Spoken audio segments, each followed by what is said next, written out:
This session is going to be moderated by Eric Christensen. He's a principal at Beveridge and Diamond Law Firm in Seattle, Washington. He's going to moderate really a conversation with Jake Stevens, CEO of New Sun Energy.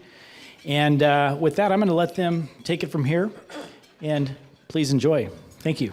All right. Hey, thanks very much, Greg. So I want to introduce Jake Stevens, who's the CEO and founder of New Sun Energy. I'm happy to say one of the clients that we serve at Beveridge and Diamond. And I guess I'll just jump right into it. So Jake, what led you to found a renewable energy company? Having worked with you, I know it's like a sleep optional sort of deal. So why did you decide to get into this field? Yeah, thanks, Eric, and good afternoon, everybody. Thanks for having me here. I think the heart of that comes back to always having had an interest in the environment and clean energy, and being attracted to trying to find ways, as I think a lot of people in this room probably do, of trying to essentially, reduce the harm to our environment in various ways in the world. And growing up, I grew up in the Southeast on the water. Grew up surfing, but also grew up climbing in the mountains in Appalachia, going to school at Virginia Tech, where I, had an interesting mix of backgrounds education-wise, but, living in a place where the coal mining industry, had a long history of a lot of really intense damage to the environment. And so the nexus of energy and the environment was always a big part of my background, as well as just a strong entrepreneurial thread. So when I headed off to business school many years later, I was really focused on launching a business in the green energy space and something sustainably focused, and quickly fell in love with the energy industry, which was back in 2005, 6, 7, and that really ended up being the birth of the utility scale solar space, where we kind of transitioned from very niche-y house hobbyist type projects for clean energy, rooftop solar, to actually evolving into a real utility scale industry, and really then focused a lot of my attention on, how do we scale up decarbonization efforts to match the scale of the problem. So it's ultimately, when we have a planet worth of pollution that we're trying to decarbonize, we're quickly realizing that we need solutions that are proportional to that scale of impact, and focusing on that for the next few years. Okay, and so I think it may come as a surprise to a lot of people, but I think New Sun legitimately can claim to be the largest renewable developer in Oregon. Can you just say a few words about New Sun for people who might not be familiar? Yeah, New Sun Energy is really focused on driving the pace of decarbonization in the Northwest, and doing that through on the electric power side. And we really focus there. We're not transportation fuels, but as a lot of you probably are aware, ultimately decarbonization of almost every part of the equation here often comes back to electricity. And so my background is really focused on grid interconnection, the transmission system, and focused on how to invest in solutions that will be online. And when I started New Sun in 2015, we really realized that most of the industry had actually missed the opportunity to do solar in the Northwest. The solar industry really started in the Southwest, where there's the most sun, and you took technology that at the time wasn't economic. We were looking at 20 cents a kilowatt hour for solar. And then we had state programs like the California RPS, Renewable Portfolio Standard in particular, that suddenly launched massive scales of investment, allowed capital to scale up, and really started driving down the cost of technology. So solar, for those who don't know, it's really the cheapest source of energy in the world at this point. So we've gone from, can we be competitive economically with fossil solutions, to we are, so how fast do we roll that out? Yeah, but ultimately, eventually, solar got cheap enough that we could start looking at where it competed in less sunny places, and I started after my first company looking for new markets that hadn't been really addressed by the solar industry. And in the Northwest, most of the country had just assumed it rained everywhere up here, and there wasn't a desert or anything like that. And the wind guys were all really focused on wind at the time and kind of finishing out the wind boom, and nobody was really looking at solar. And so New Sun really quickly zeroed in on the Bonneville system and the high desert, and systematically looking through the grid up here to find opportunities that would allow us to start doing solar and decarbonization projects in the Northwest. Yeah, great. So, and I know you've been very engaged with the legislature, with the agencies, with Bonneville. Can you talk about why and what you've accomplished in those arenas? Yeah, big topic, and there's definitely a few different key venues that we have engaged in, and they're all very different. And in the electric power world, like we said, the heart of it is really the power grid. And so New Sun very quickly focused on Bonneville transmission as sort of the superhighway system of the Northwest. And when you think about decarbonization in the Northwest, that is really what you need to think about. The interstate system, if you will, is the BPA lines. All of those lines were really built to bring power from hydro that was built in abundance and or excess at some point, and then had to get lines back to the places west of the Cascades where there was load, and some smelters and mills along the way.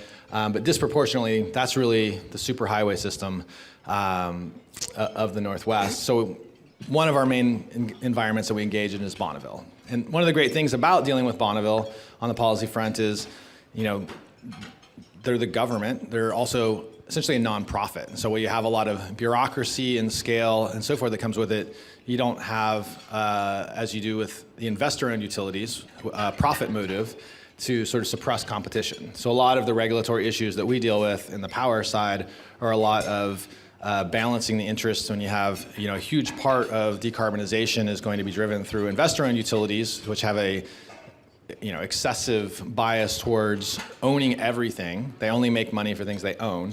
And when you're dealing with their processes and their interconnection things and their competition for projects, how fast they will build things, their efforts and incentives are really aligned around that. But on the other hand, in the Bonneville world, you have a disproportionately, essentially nonprofit utility space. We have consumer-owned utilities. You have your municipals. Seattle City Light is owned by the city of Seattle. It is publicly owned. And very different environments. So we've engaged a lot at Bonneville to help improve policies on transmission, interconnection, going through major interconnection policy reforms that happened this year, and both to create positive change, but also to mitigate negative change. A lot of the national models on interconnection to the grid have actually been motivated heavily by those that have the biggest balance sheets or have the most interest in making it actually really difficult for entrepreneurship and competition. And so very, very different environments. So that's the Bonneville end of the space. We also have land use into the space. It's a big thing in Oregon. Permitting solar projects and the policies related to that, what happens to the county level, what happens at the state level, what the different agencies do, different set of issues there. Been very successful in different ways on that front. I think lots of folks in this space obviously know the history of Oregon's carbon tax bills in various forms, the walkouts that happened around that. When I was starting New Sun, when the walkouts happened in Oregon, simultaneously I'm in rural Oregon as the green guy getting in the pickup truck to go ride fences, with ranchers and hear about wolves and spotted owls and that sort of thing while simultaneously trying to talk about, doing green energy. And the reality is there's a lot of support for that. And the county commissioners and the governments in these rural counties that are very obviously Republican and red are very supportive. And so we tuned into, on the one hand, we had acrimony in Salem over carbon tax policy. And on the other hand, we're over here and have county commissioners and planning commissions bending over backwards to help us do decarbonization projects, to do clean energy. And we were able to channel that into some legislative efforts eventually and try to create a model, ultimately, in one case, resulting in a bill increasing the county permitting thresholds, what you can permit at a county from 320 acres to 1,920 acres and eventually to 3,000 plus acres that you can permit at a county level. And that bill passed in Oregon with one no vote. Well, one Republican voted against it. Every other Republican in the Senate and the House voted for it. And that was driven by rural economic development and trying to create win-wins between Portland, urban clean energy, sort of blue and green initiatives and rural Republican economic development opportunities and trying to find alliances out of that. So some of the more positive fun ends of that, even though there's a lot of challenges. Yeah, and so I guess why Oregon and what do you view as the best parts of working in Oregon in your business? I I mean, I would say the best part in my business in all cases is really the people.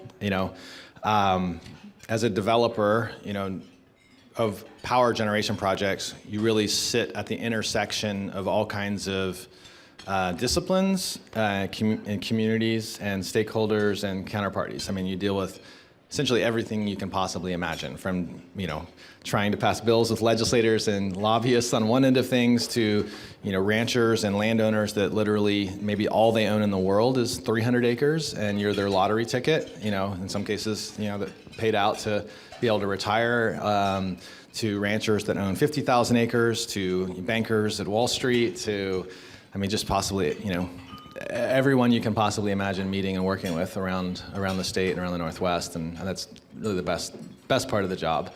And then I would also say, as a real positive, Oregon's land use system, as probably a lot of you know, is very unique and special. But one of the best parts about it is there's a lot of clarity, and to the extent you are well aligned with the sort of black and white of the law, it's actually a very safe, comfortable, reliable, and investable framework if you're dealing with those things. In certain parts of the land use code, there's other parts of that in the law that are maybe not as well defined, but there's a lot of things that we like about that. Okay, cool. And so I guess you and I think, probably agree that we need to develop a lot more transmission to really make decarbonization of the electric sector possible. So what's your view in terms of time frame and permitting challenges for transmission? Well, and probably should break that into a few pieces. But so when I think about decarbonization of Oregon, which is really where I'm focused, New Sun's projects are primarily in Oregon. We do address the whole Northwest. With Bonneville, we can get from the best sun in the Northwest in Oregon to sell to Seattle, to the Northwest and Mid-Sea region, everywhere. But ultimately, when I think about decarbonization, everything does come back to the transmission system. And the timelines for what the state can achieve are really constrained by how long does it take to get on the grid? What is the study process? And for those who don't know, there's sort of well-regulated rules to ensure the ability of somebody to get on the transmission system, to compete, to provide supply to the market, et cetera, and which has often been resisted by incumbent monopolies and so forth. Again, a plus for the Bonneville end of the world. How long does it take? And you have the right to basically get studied. What does it cost to plug in? How long is it going to take? Do I have to build a new line, a new substation? Does it cost $1 million, $10 million? Do I need to build a new 500 kV line to somewhere? And the timing of projects is really driven by that. Decarbonization in a nutshell will be defined by how fast we can connect to the power grid and or expand the power grid and or use what is there more effectively. Today, most of the power grid is, again, defined east to west flows, right? Everything is essentially from coal plants in Montana, wind plants, hydro, everything is pushing to try to go east to west. That is pretty well maxed out at this point. And the last couple thousand megawatts of especially really, the gold standard long-term firm transmission is pretty well spoken for. And so there's going to be a few thousand megawatts more that we can do. And for context, power scale-wise, the city of Portland, peak power demand for Portland General is about 4,400 megawatts. The entire Columbia River hydro system, 35,000 megawatts. The state of California, 45,000 megawatt peak demand for the whole state, which is like the equivalent of France or something in terms of scaling sizes. So we can get a couple of 1,000 megawatts more on the grid, and then those lines are pretty full up. And so the question is, what do you do then? Do you throw up your hands? Do you walk away? Do you wait? Do we let the regulated utilities off the hook? Or do we find, do we build new lines? How long does that take? How many years does that take? And a lot of people, I'm sure here, know about NEPA. And the basic backdrop in the West, different than East and other parts of the country, is states are defined by public lands. You cannot build a power line that matters in the Northwest and Oregon without crossing federal land, period. BLM, Forest Service, those things and the processes of permitting that are really the long lead timeline in terms of decarbonizing if you're going to build new stuff. Of course, the other side of that equation is you might have less good sun on the rainy side of the mountains over here, but we got a lot more power lines. You can actually plug a lot of new solar generation in the Willamette Valley into the world with no upgrades, and effectively no new power lines and no public lands to cross and so forth. And you can actually build a few thousand megawatts over here, and then we have land use issues that we have to deal with, and we have and there's solutions in those pathways, but so that's a trade-off. So some of those are in terms of decarbonization, are we going to provide compression in our clean energy law, force the utilities to get things done on time, avoid building a $5 billion power line to Montana that will take 15 or 20 years to get done, maybe if it ever happens, or do you have a little bit less perfect sun over on the rainy side, but you don't have to spend 15 years getting there. And those are the trade-offs, and then of course there's how long does it take to do the actual new transmission lines? Yeah, and so just to digress for a moment, our law firm did a study of the permitting system in Washington as it relates to development of clean energy. And so if you're interested in this aspect of environmental law, I encourage you to take a look at our website. It's BD Law for Beverage and Diamond, and take a look for the permitting study for Washington, which we did under contract with the Washington Department of Commerce, and made a number of recommendations about how to ease or hasten the development process for renewable energy to meet our aggressive climate goals, which we share in Washington, similar to the ones in Oregon. So that's my commercial break. Now we'll get back to the interview. And Washington and Oregon are very different, and I am not the expert on Washington. I live and breathe in everything related to Oregon, power grids, state statutes, county statutes, land use, et cetera. But I think Oregon, there's definitely solution pathways here, and then there's kind of permitting projects and what falls at the state level versus the county level, and then there is going to be what happens when we have these new power lines. And I think Oregon has a couple big opportunities, which is one is, for the folks familiar with Boardman to Hemingway power line, right? It took 15 years or something to permit it. Yep. How many extra years after you go through a 5 to 10 to 15 year federal NEPA permitting process should you then spend at FSEC, at the state process? And I think, we've argued and advocated that should essentially get a checkbox so that you don't waste an extra 2 to 5 years doing that. But those are the types of things, if we want to succeed, there are pathways to solutions and innovations. Okay, and I think you may have anticipated my next question, but what are the, let's say, 5 biggest barriers to decarbonization that you see in Oregon? Well, I think there's policies and there's maybe institutions and players, and probably, on the policy front, our primary climate law for the electric power space. Again, I'm not a CPP guy, and things are largely segregated in Oregon. But HB 2021, 100% emissions reductions. The law is effectively toothless, and the Public Utility Commission has made it pretty clear to the investor-owned utilities that there won't be consequences for failure. That needs to be fixed.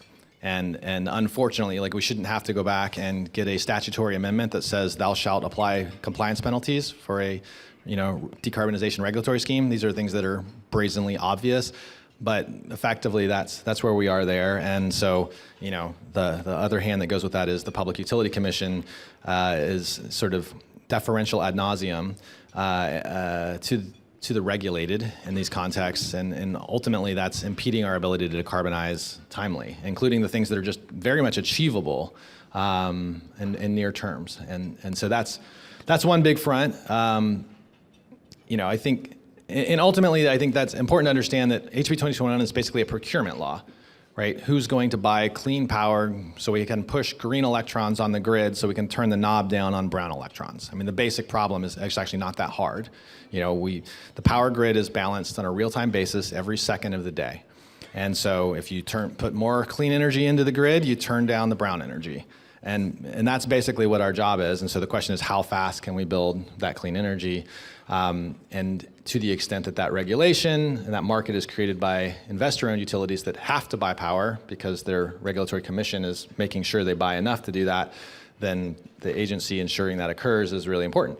If they say, no, it's fine, don't worry about it, then you can go slower and maybe own more of the outcomes, then that really subverts that framework. So that's a big issue for us. There's a lot of things at the PUC we could talk more about. On the land use side,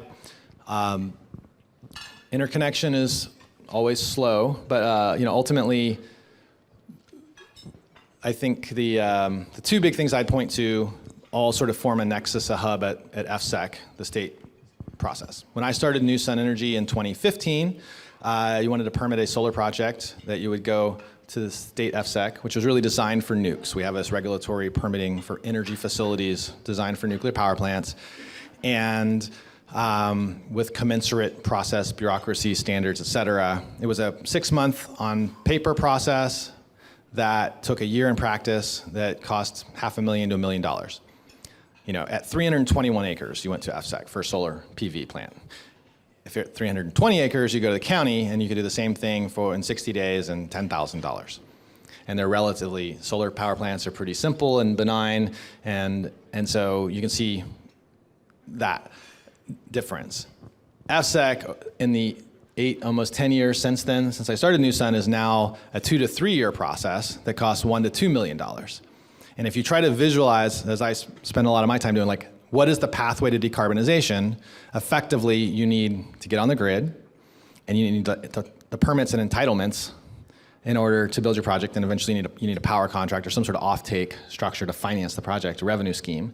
But you have to have the permits, and you have to have the permits early enough in the process that when Bonneville or whoever asks you for money to plug in, they say, hey, I need $5 million, $10 million to keep moving your application forward and build it, that you can write that check knowing you have a permit to stand on and that that's safe.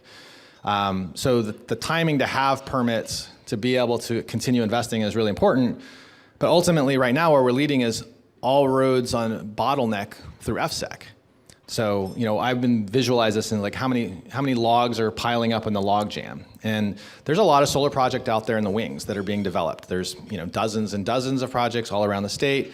And if all of them or disproportionate or excessive numbers of them end up flowing, log jamming into the state, and you go from this 1-year process to a 2-year process to a 3-year process to a 4-year process. And then, by the way, 4 years from now, we need to file permits for a new transmission line across the Cascades. That's going to go through a NEPA process, and then also after that has to go to the state FSEC process, and then that's going to get stuck behind 3, 4, 5 years of logs that are piled up. Then we have a real process flow issue, and ultimately pulling logs out of that are of reasonable complexity, and finding ways to simplify that so that that log jam doesn't just keep piling up, because we're essentially at the front end of that log jam pileup right now. So I think some common sense reforms where you're not double jurisdiction on, like I said, transmission lines across the mountains. How many extra years should we spend for like 0.5% difference in permitting regimes to then go through a whole new duplicative permit process versus get the job done decarbonization-wise? And by the way, we need more power for the economy and things like that too. Yeah, so I guess that I know you guys were very successful in addressing the Bonneville interconnection issues through the TSEP process, and this may divert us into energy nerdistan here for a few minutes. I apologize for that if it gets too technical. But could you talk about your success in improving the Bonneville process and how that compares with other processes around the country? Yeah, so like I said, in the power world, everything comes back to getting on the grid, and that's what we focus on. That's what New Sun is good at. Deregulation in the power industry, I've always liked to say, is like it's kind of the opposite of what it is in banking. Other industries, right? It used to be regulation kept everything so small, and we removed regulations, and then you could roll up, and all of a sudden, 10, 20 years later, you have Wachovia and Wells Fargo and Bank of America, and get rolled up into bigger and bigger things. In the power industry, it was the opposite. Deregulation was essentially we're going to unburden smaller players so they can compete in the market. Once upon a time, if you wanted to plug into a power line, go back 50 years, and you said, man, I can build a power plant cheaper than that guy, right? The utility would say, well, we don't want you. Private property, go away. Well, I want to sell to that guy. Well, sorry, private property, go away. You didn't have a right to literally get on the highway. And so when we talk about interconnection reform, transmission policy, we use these language in our industry called, open access transmission. The right for anybody at their own expense. It's not like a subsidy. It's the right to pay your own way to try to plug into the plumbing system, basically. And so those policies have really driven competition in America for power supplies, or to be somebody besides just a monopoly that owns all of the wires and all of the power plants, and thus has no incentive for the prices to be lower. And in fact, given our regulatory paradigm, the first thing you need to know in the power business is, IOUs make money by owning things. If somebody else owns it, they don't make that money. It's not like there's pass-through costs versus, they own it, higher amounts of profit. So there's this really baked-in thing in that regard. Open access transmission, interconnection reform, like how do we get on the power lines as fast as possible, is really critical to the whole industry. And it's become its own logjam all around the country. I mean, decarbonization projects around the country, transforming the country, and also, like I said, has its own logjam. So there's been reforms to try to improve that process. And the spirit of those reforms, I think, in general, is desirable. Go from processing everybody one at a time in a serial fashion to processing folks in a group. And as those reforms have transpired, certain folks have saw that as an opportunity to suppress competition again. Let's just make the burdens of entry so high that small guys, which includes folks like us, but often the most competitive players in the market, because they are more innovative and agile, get priced out. And so nationally, we've had big changes in interconnection reform, and they ended up nationally at FERC being modeled more on that sort of let's increase the price of entry to the point of suffocation, suppression. In the Northwest, back to your real question, with Bonneville, it unfolded very differently, right? Some obvious things that you might think of when you think about, well, who pays for those costs, right? In the Northwest, because the utilities are consumer-owned. You have electric cooperatives, nonprofits, public utility districts, nonprofits, municipals, nonprofits, et cetera. They're not trying to make a buck. There wasn't sort of invested incentive in there. In fact, they're really working to manage costs as a civic responsibility. They actually want to keep those costs down and have a vested interest in facilitating, making sure they have options. And so the biggest thing that we really accomplished in the Bonneville process was, bringing our knowledge of how that works alongside public power, in a very different dynamic than what happened nationally, where these, advocates of the public and the citizens said, let's implement policies that actually ensure competition is protected, because we're eventually going to get the bill for that, and that will drive up our costs to our customers, and we care about that. And so you had a very different dynamic play out. So it's very interesting how those investor-owned utility, purely profit monopoly sort of dynamics versus more competition and more public interest playing out. Thanks, and that was actually, we didn't get too far into the technical weeds, so I appreciate that. I do want to say that IOUs is the industry term for the investor-owned utilities, and so that's privately owned utilities that are regulated by the state commissions like PacifiCorp, Portland General. The consumer-owned utilities are like Seattle City Light, Snohomish County PUD, where I used to work. And the Northwest is relatively unique in having a very large publicly owned power sector. And so you're sort of famous in the industry for working with public power entities a lot. I think you touched on this already a bit, but could you say how why you've adopted that strategy and how that works to your advantage here in the Northwest? Yeah, thank you. And look, when we started New Sun Energy in Oregon, the most obvious customers were Portland General and PacifiCorp, Pacific Power. And as the clean energy laws, first the renewable portfolio standard increased, and then the 100% clean HB 2021 passed, obvious focus. When I started the company, I also wanted to make sure I could address lots of markets, the whole Northwest. So we were sort of pre-positioned for that, but the reality is what unfolded is we go through the the Public Utility Commission oversees these procurement processes, which are heavily wired to favor assets that end up being owned by the utility. For the lawyers in the room, we have an RFP statute that says, RFPs, requests for projects, shall result in diverse ownership of generation.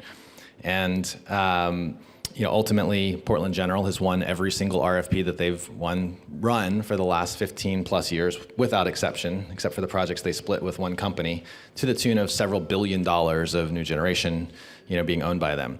So obviously, that's not a great market to invest in serving. At the same time, we developed relationships, and I think, kindred spirits in some ways, but also serving public power that at some point went from a world where there was surplus hydro, surplus Bonneville, hey, we're all taken care of, to like, actually, we're worried about where we're going to get new power from. Data center, load growth, all of these strains on the region, like, they actually want to solve the problems. And thus, they're actually interested in being a constructive counterparty, and they don't have a profit motive that's really driving them to suppress options and maybe arbitrage lack of regulatory consequences. And so it's actually been a really great pivot for us to focus on that, because negotiating with somebody that is not trying to crush you is a much more pleasant experience, much more constructive, and has resulted in us signing a number of major power contracts actually this year for projects that will be in Oregon, but actually selling power primarily to Washington. Okay, so, and this is a somewhat related question, but I know, and as one of your attorneys, I'm overjoyed by the fact, but you've been engaged in some very significant litigation in a number of cases against the Oregon Public Utility Commission.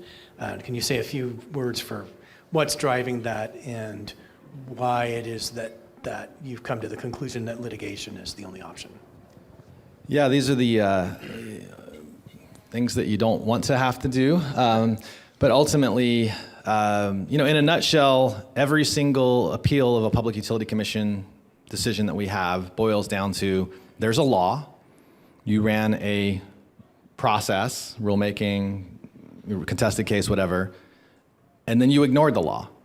I mean, we have, I don't even know. We have 7 or 8 appeals, and we've reached a point at which, after the new climate law was passed, the first time that the precedents were going to be set on these decisions, the PUC just categorically ignored statutory standards in these decisions and did it again and again. And it was a pattern that I'd seen over the prior years before that law was passed that changed some of the legal standards that applied. But ultimately, we reached a point at which if somebody didn't raise their hand and appeal those first things, they would become precedents. And so they were binary points in time. But every single one of these appeals is dear agency, there are things in the record, facts, experts, legal standards that are wholly omitted from your decision. You can't just ignore the entire line of statute that's inconvenient to consider and leave it out of your order. I mean, you can't even read a PUC order and actually know what was put in front of them. It's so omissive.